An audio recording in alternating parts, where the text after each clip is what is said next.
الحمد لله رب العالمين وبه نستعين على أمور الدنيا والدين وعلى آله وصحبه ومن تبعه ونصره ووالاه. أما بعد، فيا عباد الله اتقوا الله، أوصيكم وإياي بتقوى الله وطاعته، فقد فاز المتقون. وتزودوا فإن خير الزاد التقوى، واتقوا يا أولي الألباب لعلكم تفلحون.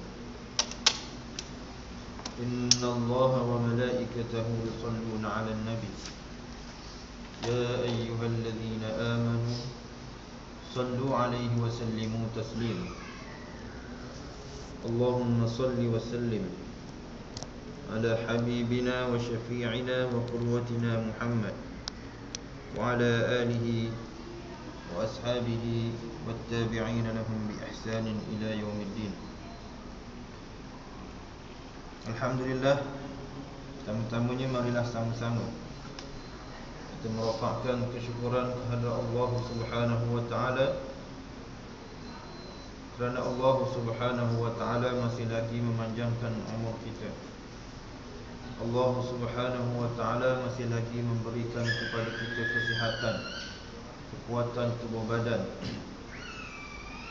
untuk kita mengabdikan diri kepadanya, untuk kita menjalankan segala perintah Allah Subhanahu wa taala dan meninggalkan segala larangan. Dan alhamdulillah, hari ini kita telah berada di bulan Rabiul Awal, dan hari kami ini 12 Rabiul Awal. Ulama berpendapat, walaupun dia berselisih pendapat ulama, ada ulama yang mengatakan hari lain, tarikh lain, tapi yang kuatnya adalah 12 Rabiul Awal pada hari Isnin. Tahun merupakan tahun kelahiran Nabi Muhammad sallallahu alaihi wasallam. Jadi sebagaimana yang telah saya bacakan sebentar tadi, firman Allah Subhanahu wa taala, Innallaha wa malaikatahu yusalluna 'alan nabi ya ayyuhalladzina amanu sallu 'alaihi wa sallimu taslima. Ayat Al-Quran ini kita sering dengar pada hari Jumaat. Tetapi adakah kita mengikut suruhan ataupun tuntutan ayat Al-Quran tadi? Kerana maksud ayat Quran tadi, Innallaha wa malaikatahu yusalluna 'alan nabi, sesungguhnya Allah dan malaikatnya berselawat ke atas junjungan besar Nabi Muhammad sallallahu alaihi wasallam. Ya ayyuhalladzina amanu sallu alaihi wa sallimu taslima. Selepas pada itu datang kepada terjemahannya, ya ayyuhalladzina amanu, seruan wahai orang-orang yang beriman, sallu alaihi wa sallimu taslima, berselawatlah kamu ke atas junjungan besar Nabi Muhammad sallallahu alaihi wasallam. Jadi walaupun ayat ini sering dibaca pada hari Jumaat, dan kalau kita lihat pada hari Jumaat, bila ayat ini dibaca, kebanyakan daripada hadirin pada hari Jumaat tenganga saja, tidak mengucap, tidak menyambut seruan Allah dengan selawat ke atas junjungan besar Nabi Muhammad sallallahu alaihi wasallam. Jadi ini merupakan satu kesilapan kepada kita, terutamanya kita sebagai umat baginda Nabi sallallahu alaihi wasallam. Kerana Rasulullah sallallahu alaihi wasallam diutuskan kepada kita, kepada umat manusia ini, untuk mengeluarkan manusia daripada kejahilan kepada kebenaran. daripada kegelapan kepada cahaya, daripada menyembah berhala kepada menyembah Allah Subhanahu wa taala yang Maha Esa. Jadi bersempena dengan Maulidur Rasul, bulan Maulidur Rasul ini, kita hendaklah memperbanyakkan selawat ke atas junjungan besar Nabi kita, iaitu Nabi Muhammad sallallahu alaihi wasallam. Kerana cukup banyak ganjarannya tuan-tuan, hadirin dan hadirat sekalian. Kerana sabda Nabi sallallahu alaihi wasallam, "Man shalla alayya marra, sallallahu alaihi biha ashra." Sesiapa yang berselawat ke atasku dengan satu selawat, sekali selawat saja, sallallahu alaihi biha ashra, nescaya Allah Subhanahu wa taala akan berselawat ke atasnya 10 kali. Jadi kalau kita nak Allah Subhanahu wa taala berselawat ke atas kita, Allah Subhanahu wa taala berselawat ke atas kita, kita hendaklah berselawat ke atas junjungan besar Nabi Muhammad sallallahu alaihi wasallam, kekasih Allah Subhanahu wa taala. Jadi kalau kita imbas kembali, lihat bagaimana peristiwa kelahiran baginda Nabi sallallahu alaihi wasallam. Nabi sallallahu alaihi wasallam dilahirkan dalam keadaan yatim. Nasya'a yatiman, dilahirkan dalam keadaan yatim kerana ayahnya meninggal dunia ketika mana Nabi sallallahu alaihi wasallam berumur 2 bulan.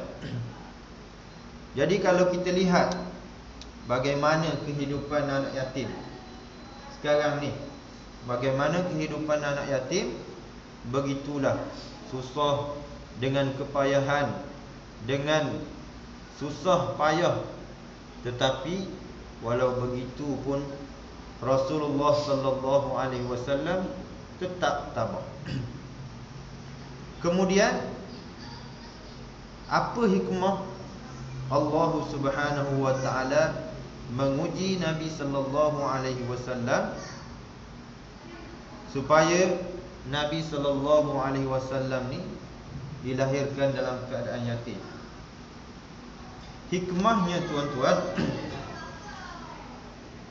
kerana bila Nabi sallallahu alaihi wasallam dilahirkan dalam keadaan yatim, nescaya baginda Nabi sallallahu alaihi wasallam tahu bagaimana keperitan hidup dalam keadaan yatim. Dalam masa yang sama, baginda Nabi sallallahu alaihi wasallam mencintai anak-anak yatim. Sebagaimana dia menyatakan, "Ana wal yatim kahataini siba'atain," atau kama qala, aku dan anak yatim seperti mana dua jari telunjuk dan jari tengah ni. Hataini siba'atain, maksudnya jarak ataupun orang anak-anak yatim tu duduk bersama dengan Nabi sallallahu alaihi wasallam, rapat bersama dengan Nabi sallallahu alaihi wasallam. Dan Nabi sallallahu alaihi wasallam begitu menyayangi dan mencintai anak yatim. Kita pada hari ini anak yatim sakit kepala. Anak yatim pedajarkan anak yatim, kenakkan anak yatim. Jadi perangai kita, jadi kita minta jauh daripada perkara sedemikian. Jadi hikmahnya tadi adalah supaya Rasulullah sallallahu alaihi wasallam kuat untuk menghadapi situasi yang akan datang. Kerana Rasulullah sallallahu alaihi wasallam akan dijadikan pemimpin, akan dijadikan Rasulullah, akan dijadikan utusan Allah. Sebab itulah Rasulullah sallallahu alaihi wasallam lahir saja diuji. Lahir diuji.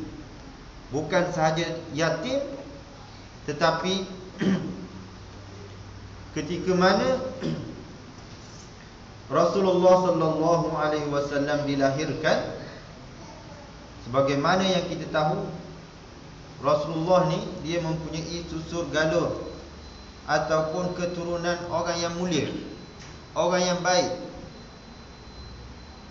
walaupun bukan Islam, tetapi datuknya masih beragama mengikut ajaran yang dibawa oleh Nabi Ismail alaihissalam. Dan keturunan Rasulullah sallallahu alaihi wasallam sampai kepada Nabi Ismail alaihissalam. Dan juga datuk kepada Nabi sallallahu alaihi wasallam, iaitu Abdul Muttalib, merupakan orang mulia di antara kaum-kaum Quraisy dan juga orang yang mulia di antara kabilah-kabilah yang berada di Mekah pada ketika itu. Datuknya dihormati, dan datuknya sendiri menamakan Rasulullah sallallahu alaihi wasallam dengan Muhammad.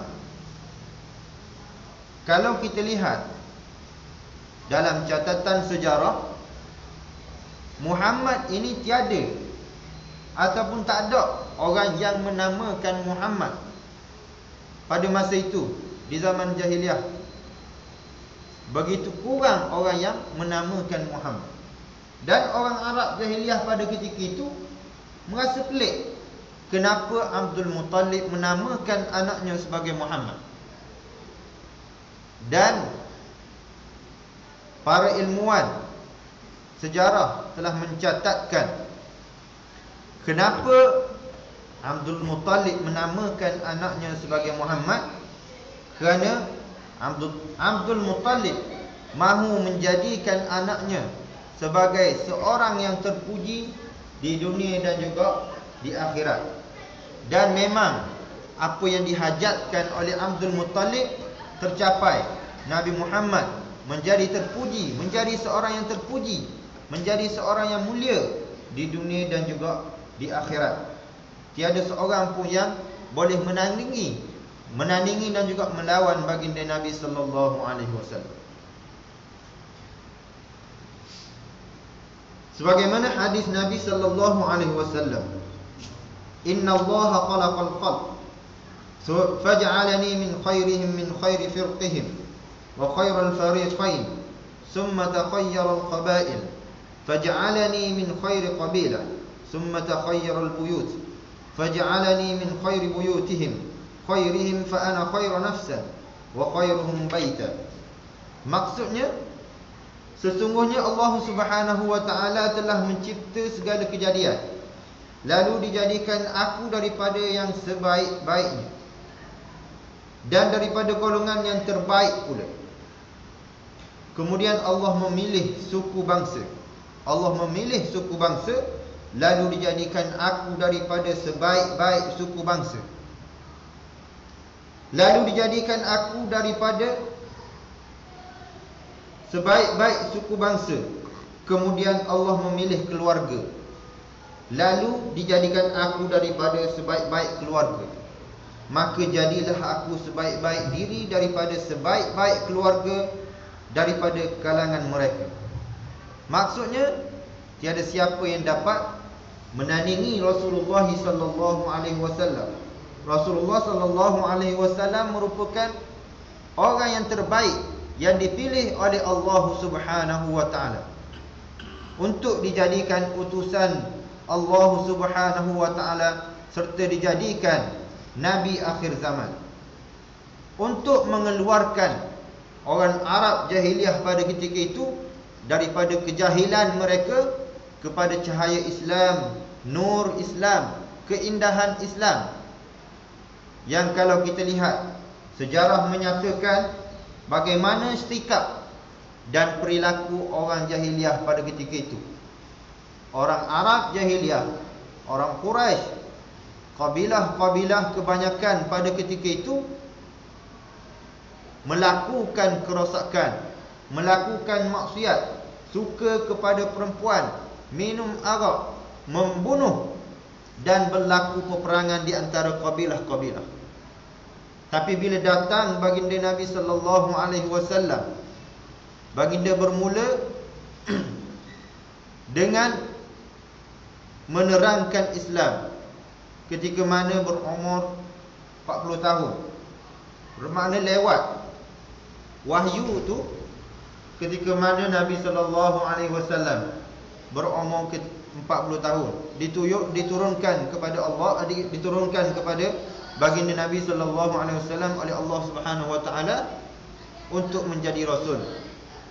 Dan terbukti pilihan Allah ini berjaya mengeluarkan manusia sehinggalah tertegaknya negara Islam. Sehingga kejahilan habis, diganti dengan cahaya hidayah, cahaya petunjuk daripada Allah Subhanahu wa taala.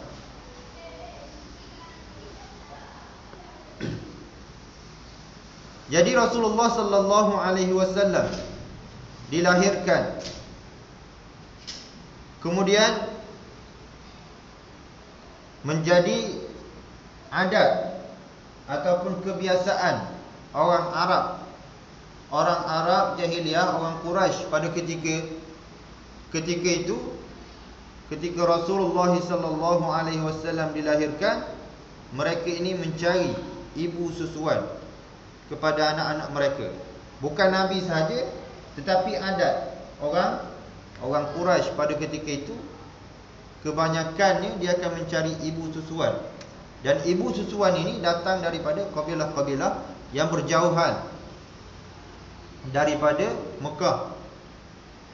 Jadi pada peringkat awal, Rasulullah sallallahu alaihi wasallam menyusu dengan Suwaibah Al-Aslamiyah, ibu susuan Nabi sallallahu alaihi wasallam yang pertama. Tapi bila sampai 4 bulan, Rasulullah sallallahu alaihi wasallam menyusu bersama Halimatun Sa'diyah. Halimah ni nama dia. Sa'diyah ni bangsa dia. Bukan Halimah bin Sa'diyah. Jangan kita kata Halimah bin Sa'diyah. Tak. Sa'diyah ni merupakan Bani Sa'ad. Bani Sa'ad, suku kabilah Bani Sa'ad. Jadi Halimah ni dia pergi bertemu dengan Rasulullah bertemu dengan keluarga Nabi sallallahu alaihi wasallam dan minta izin untuk menyusukan Nabi. Sebelum Halimah ni, ramai dah datang mencuba nasib. Uji bakat, uji kebolehan. Dah. Seorang teh olah tambah. 2-3 orang dah olah. Susu banyak, tapi olah-olah tak berhisap. Bila Halimah ni pergi, Halimah ni susu dia belah kanan, dipanggil apa? Malu nak sebut. Maksudnya susu belah kanan, dia tak ada. Maknanya tidak mengeluarkan susu. Dah sekian lama tidak mengeluarkan susu. Yang ada hanya belah kiri. Belah kiri. Jadi orang perempuan ni dia tahulah kalau orang perempuan. Tapi orang lelaki ni tak tahu. Dia gagal masing-masing, tak tahu ada ke tak. Tak. Jadi orang perempuan dia tahu mana ada susu, mana susu banyak, mana keluar susu semua. Dia tahu. Cuma kita orang lelaki ni gagal dua-dua. Rasa macam ada susu belakang. Orang perempuan tak ada susu. Tak. Jadi bila dia bagi kepada Rasulullah sallallahu alaihi wasallam belah kiri, dia bagi belah kiri sebab belah kiri ada susu. Rasulullah sallallahu alaihi wasallam tak ambil belah kiri. Cakap bagi tak ambil. Tak ambil. Bagi tak ambil. Tapi Rasulullah nak belah kanan juga. Kan budak ni biasanya dia bagi ikut kita kan. Tak, kalau bagi dia ni tak. Tapi Rasulullah memilih nak belah kanan. Tapi oleh kerana bila Rasulullah sallallahu alaihi wasallam ni masa kecil, masa tu masih lagi dalam keadaan baby, nak juga belah kanan, lalah Halimah ni bagi juga. Bila Rasulullah sallallahu alaihi wasallam isak susu dia, Allah Subhanahu wa taala membantu Halimah, menyebabkan dengan mukjizat Nabi sallallahu alaihi wasallam, keberkatan Nabi ni keluar air susu banyak pula. Jadi Halimah ni terkejut. Orang lain tak tahu, dia je lah yang tahu dah. Jadi bila dia tengok Rasulullah sallallahu alaihi wasallam ni nyusu dengan Halimah, lalu Abdul Muttalib menyatakan bahawa okey, sekarang ni awak yang kamu yang akan menjaga cucu aku ni. Ditanya kamu daripada mana, dia kata daripada Bani Sa'ad. Oh, Bani Sa'ad merupakan kabilah yang mulia. Jadi bila kamu dari kabilah yang mulia dan anak cucu aku ini merupakan cucu daripada kalangan bangsawan yang mulia, jadi kamu adalah orang yang terbaik untuk menjaga Nabi, menjaga Muhammad ini. Lalu diserahkan kepada Halimah. Halimatun Sa'diyah. Halimah, bukan Halimah Jongang. Halimatun Sa'diyah. Jadi bila Halimatun Sa'diyah ni bawa balik ke Bani Sa'ad, Bani Sa'ad ini pada ketika itu berlaku kemarau yang panjang. Maknanya di Bani Sa'ad pada ketika itu memang orang kata kering kontan. Pokok-pokok tak tumbuh. Jadi binatang-binatang pun kekering, tidak mengeluarkan susu. Tapi bila Rasulullah sallallahu alaihi wasallam dibawa oleh Halimah dan Halimah menyusukan baginda Nabi sallallahu alaihi wasallam, dengan keberkatan yang ada pada Nabi sallallahu alaihi wasallam, bumi Bani Sa'ad itu menjadi subur, tumbuh dengan pokok-pokok. Binatang yang keluar makan balik dalam keadaan gemuk. Kemudian susu pula banyak. Jadi inilah keajaiban yang berlaku ketika mana Rasulullah sallallahu alaihi wasallam dijaga oleh Halimatun Sa'diyah. Dan kemuncaknya ialah Nabi sallallahu alaihi wasallam didatangi oleh dua orang malaikat dan membelah dada baginda dan mencuci dan membersihkan hati baginda sallallahu alaihi wasallam. Jadi kenapa baginda Nabi sallallahu alaihi wasallam dihantar bersama untuk hidup bersama dengan bangsa ataupun Bani Sa'ad ini, bersama ibu susuan dia? Jadi di sini hikmahnya ialah kerana bila duduk di Bani Sa'ad ini merupakan orang yang mengembala kambing di kawasan Bani Sa'ad ni. Jadi kalau pengembala ni, dia begitu ramailah kambing. Banyak sangat kambing. Tu orang panggil pengembala. Kalau orang pera ataupun orang panggil memelihara kambing, ada beberapa ekor kambing, dia buat kandang comel, itu dipanggil pera, bukan mengembala. Kalau mengembala ni, dia kena ikut. Macam cerita dia Mak Albak kan dia, Piramli dia. Pera kambing tu. Itu dipanggil mengembala. Cek kambing hilang seekor. Tengok tu dalam dua. Tu dipanggil mengembala kambing. Sebab apa? Sebab kambing ni bila dia tak macam lembu, dia tak macam unta. Kalau unta dia lain. Unta bila bangun seekor semua bangun belakang. Unta ni kira dengan kata lah. Tak macam kambing. Kambing ni tak dengan kata. Kadang-kadang dia boleh berpecah daripada kumpulan dia. Tengoklah hak berlaku dalam cerita tu, dia cerita tu. Betul dah lah cerita gitu tu. Nah, satu lagi bila mengembala ni dia perlu tengok. Kena tengok tempat-tempat yang subur.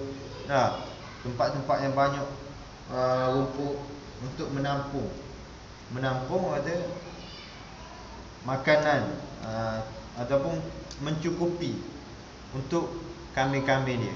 Kalau tak cukup kena pergi cari tempat lain. Jadi kehidupan sebeginilah yang mengajar Nabi sallallahu alaihi wasallam menjadi seorang yang kuat, seorang yang berani. Walaupun baginda Nabi sallallahu alaihi wasallam hanya pada ketika itu kemungkinan berumur 4 tahun. 4 tahun. Tapi walaupun 4 tahun diceritakan sebagaimana yang diceritakan oleh Dr. Mustafa As-Sibai dalam buku dia As-Sirah wa Ibar. Dia mengatakan bahawa Rasulullah sallallahu alaihi wasallam 4 tahun pertama daripada masa kanak-kanak baginda, Rasulullah sallallahu alaihi wasallam berlalu dengan hidup bersama-sama keluarga Bani Sa'ad di padang pasir. Di sanalah baginda mengalami pertumbuhan jasmani dan perkembangan rohani dengan tubuh badannya yang tegak dan gagah. 4 tahun. Tahulah zaman dulu dah. 4 tahun bukan gaya kita tak tahulah. Kalau 4 tahun zaman ni nak amak kambing kena amak di kambing ada. Nak amak kambing minta maaf. Dah. Dia kita amak kambing lagi. Kambing pula ambak dia. Silap-silap kena sedok kambing. Sehat dan kuat. Bukan ngepek Milo. Lidahnya fasih dan lancar, hatinya berani. Walaupun Nabi ni seorang yang ummi, seorang yang tak tahu membaca, tetapi dia belajar kehidupannya adalah di sini. Bermula di Bani Sa'ad.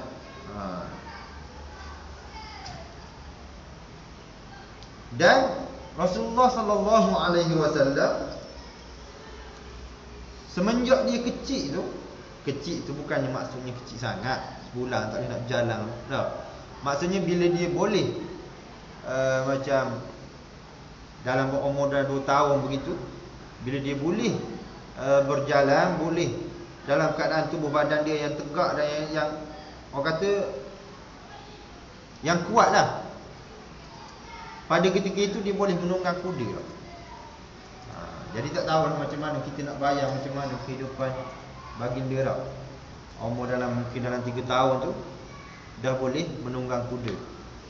Ini diceritakan oleh Dr. Mustafa As-Sibai. Sejak kecil pandai menunggang kuda. Dengan demikian terselahlah bakat baginda yang terpendam, hasil dari kesucian dan ketenangan padang pasir yang disinari pancaran panas matahari dan tiupan anginnya yang bersih. Jadi Nabi sallallahu alaihi wasallam selepas 4 tahun bersama dengan Halimatul Sa'diyah, bersama dengan Bani Sa'ad, lalu dihantar. Lepas 4 tahun tu dihantar kepada ibu Rasulullah sallallahu alaihi wasallam, itu Aminah. Kemudian dia duduk bersama dengan ibu dia. Lepas pada tu duduk bersama dengan ibu dia. Kemudian duduk tak berapa lama, di mana Rasulullah sallallahu alaihi wasallam berumur 6 tahun, meninggal pula ibu dia. Jadi yatim piatu. Bermakna Nabi sallallahu alaihi wasallam tidak mendapat kasih sayang yang sepenuhnya daripada kedua ibu bapa. Jadi tak macam kita alhamdulillah. Tak. Dari kecil alhamdulillah boleh tengok mak ayah, duduk sekali dengan mak ayah, membesar bersama dengan ibu, bersama dengan ayah, bersama dengan adik-adik. Tak. Tu pun ramai hak lawan mak ayah. Walaupun begitu, tak. Hidup dengan mak ayah sejak kecil sampai ketua. Tapi beci nak mampu ke mak ayah. Ada berlambak jenis gitu. Dah, tak sedar diri orang panggil. Dah, mak ayah pera daripada kecil, tak apalah. Kadang-kadang sampai menikah duduk dengan ayah lagi. Tapi tidak menghormati ibu bapa dan tidak tidak orang panggil tidak menghormati dan juga tidak berterima kasih kepada kedua ibu bapa.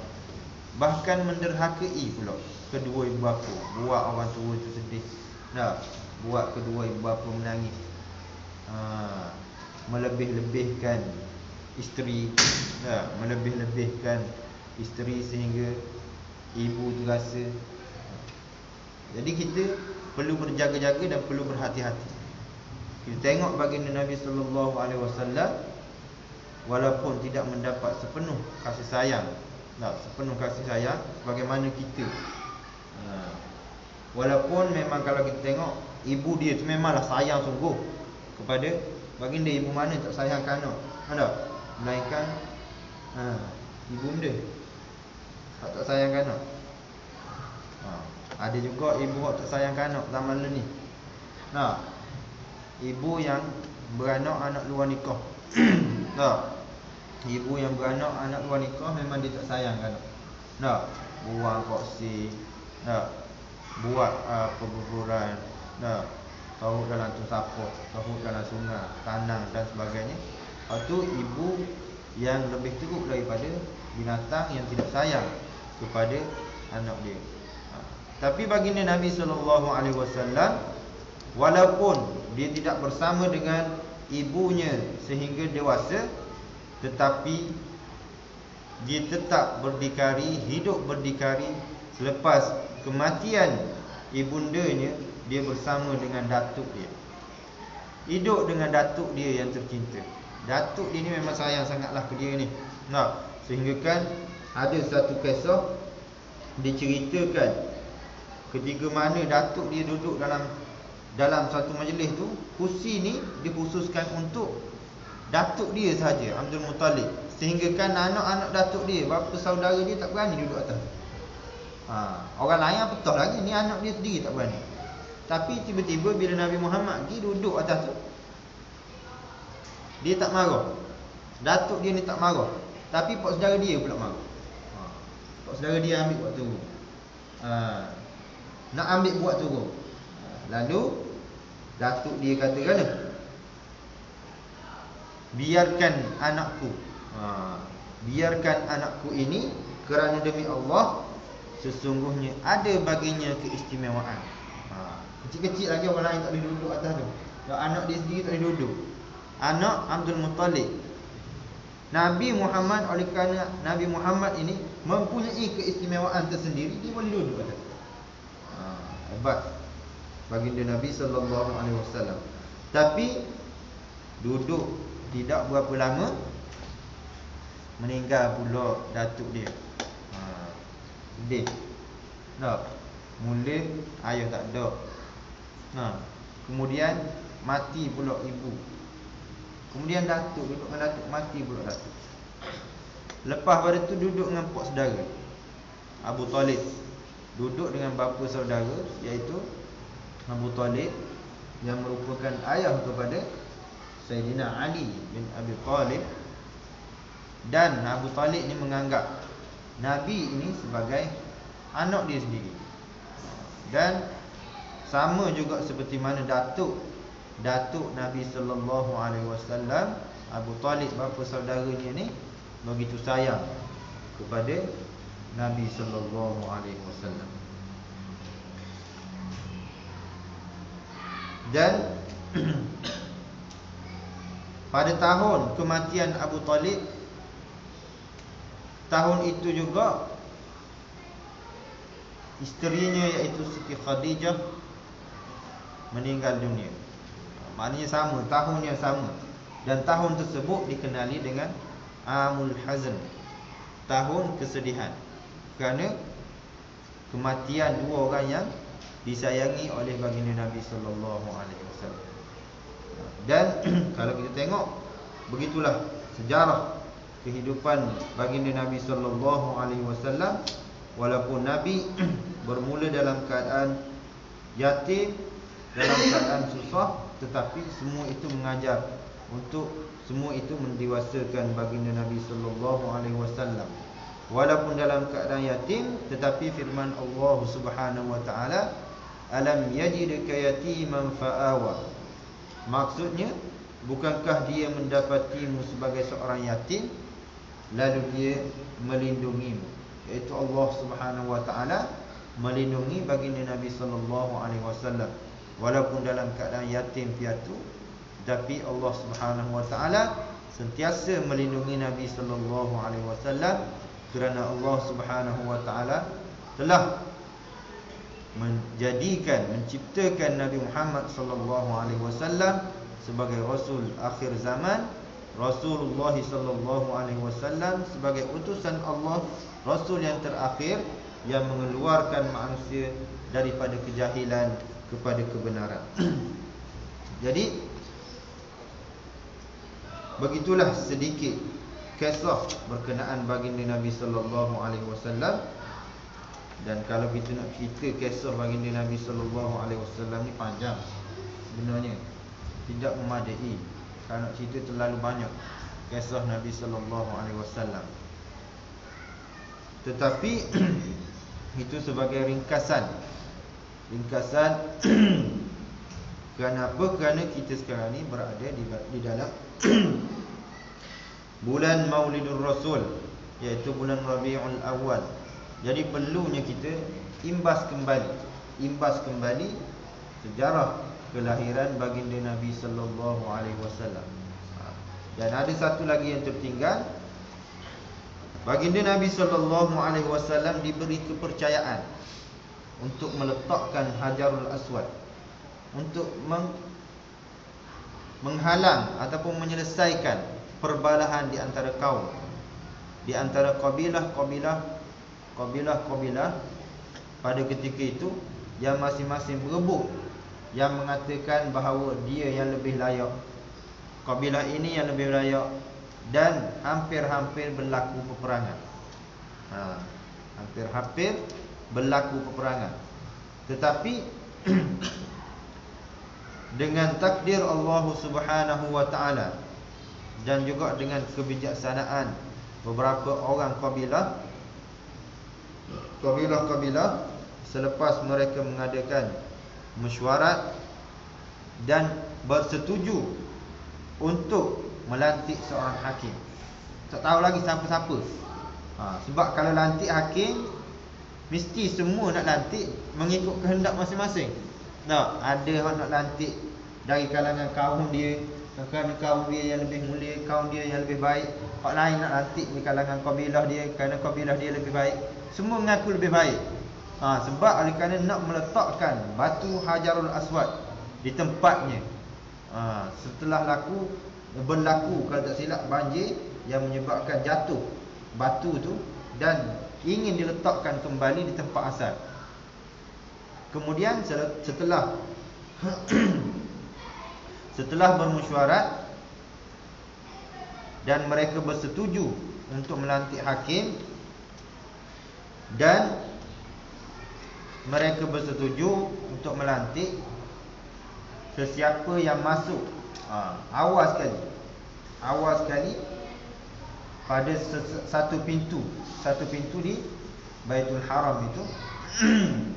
Di Mekah tu ada satu pintu, saya tak ingat dah pintu tu nama apa, tapi satu pintulah. Kalau siapa bergaji pergi di Mekah, di banyak pintu kan. Saya tak biasa sampai Mekah. Jadi insya-Allah ada rezeki kita sama-sama sampai ke Mekah. Cumanya nak bagi tahu di Mekah tu ada satu pintu. Nama pintu saya tak berapa ingat dah. Nak cakap takut salah pula.